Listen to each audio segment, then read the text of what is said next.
So now I will come to something very commonly seen nowadays, but it should not be common. Why? Because hormonal imbalance is something which is totally under our control. Well, why? Because we can adapt some of the things which will make our hormonal cycle very smooth, and that we are disrupting without knowledge or without consciousness कि उसका result हमें ही दिखाना है. Hi, my name is Dr. Roshni Dave and I am a affiliate life coach from more than 7 years now, and I want to talk about menstrual health, hormonal health and everything related about it. So, the hormonal imbalance कब हो जाता है? Firstly, you will know that जब हम continuously हमारे diet को watch नहीं करते.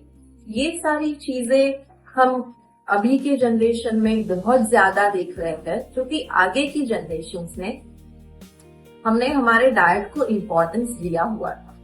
बीच में कुछ गड़बड़ हो गई और हमने बाहर जाके खाने को या फिर अनहेल्दी खाने को लग्जरी बनाया. अभी भी वही है. तो वो is a very big mistake we are making. जब हम घर का बनाया हुआ खाते हैं, हर रोज वही खाते हैं, नेचुरल चीजों को नहीं खाते हैं, शुगर को ज्यादा खाते हैं, मूवमेंट नहीं करते हैं, क्योंकि चलना और साइकिलिंग करना इज नॉट कंसिडर्ड फैशन और लग्जरी. हमने आर्टिफिशियल चीजों को, जैसे परफ्यूम्स है, मेकअप है, लिपस्टिक्स है, उन चीजों को बहुत जल्दी इंट्रोड्यूस कर लिया to the girl child. And कहीं ना कहीं हमने फैशनेबल, ट्रेंडी, अपडेटेड होने के नाम पे हमारी बेसिक जो फिजियोलॉजी है, बेसिक हेल्थ है, उसको बुक कर. Well, I am not here to complain about the technology or staying updated or makeups. I'm not against it, but mind it, जब बच्चों को बहुत जल्दी, I have seen the makeup products coming for toddlers. अब उनको क्या जरूरत है? Because अब उनको भी हमें प्रेजेंटेबल दिखाना है. We just do this kind of things. Organic चीजें आती है, उन चीजों पर रिलाई कर सकते हैं, बट अगेन हर बार अगर ऐसा पॉसिबल नहीं हो रहा है और हमने कहीं ना कहीं हमारी प्रैक्टिस को बिगाड़ दिया है. Mind well, I am using the word बिगाड़ दिया है because it is not right. तो उन चीजों को हमें सही करना पड़ेगा. Otherwise hormonal imbalance is just like a fashion thing, कि उसके लिए पिल लेना भी it's like this happens to me. इतना कैजुअल नहीं होना चाहिए, because not just one thing. Reproductive health के लिए ही बात नहीं है ना. कभी कभी होता है कि गर्ल्स आर लाइक हम ही क्यों इतना वो करें, हमें तो अपडेटेड रहना है, हमें तो मेकअप करके जाना है, हमें परफ्यूम्स लगा के जाना है. ठीक है, because this are proven in the researches कि ये सारी चीजें are not healthy for any individual. ठीक है, तो बस गर्ल्स को ये प्रेशर रहता है कि इनको लिपस्टिक लगा के चलना है. अब लड़कों के लिए तो ऐसे टोटल नहीं बनाए गए प्रोडक्ट्स की उनको लिपस्टिक करना है, उनको काजल करना है ताकि दे लुक वेरी ब्यूटीफुल. ये बायस है ना, ये हमें नहीं प्रमोट करना है. हम सिर्फ हेल्दी चीजों को इसीलिए करते हैं because they are good for everyone. जैसे मैंने किसी का इंटरव्यू पढ़ा था कि the girls were smoking and it was looking very absurd, but then realizing कि cigarette smoking is absurd for any individual, it takes time. हमने गर्ल्स की इमेज बना दी है ऐसी कि उनको ये करना, ये नहीं करना, and that has become so deep rooted कि अभी वो चीजें नॉर्मल हेल्दी नहीं होने के बावजूद हमें नॉर्मल लगती है. तो हार्मोनल इम्बैलेंस को होने की वजह हमें पता है. ठीक है, तो अब उसको रोकेंगे कैसे?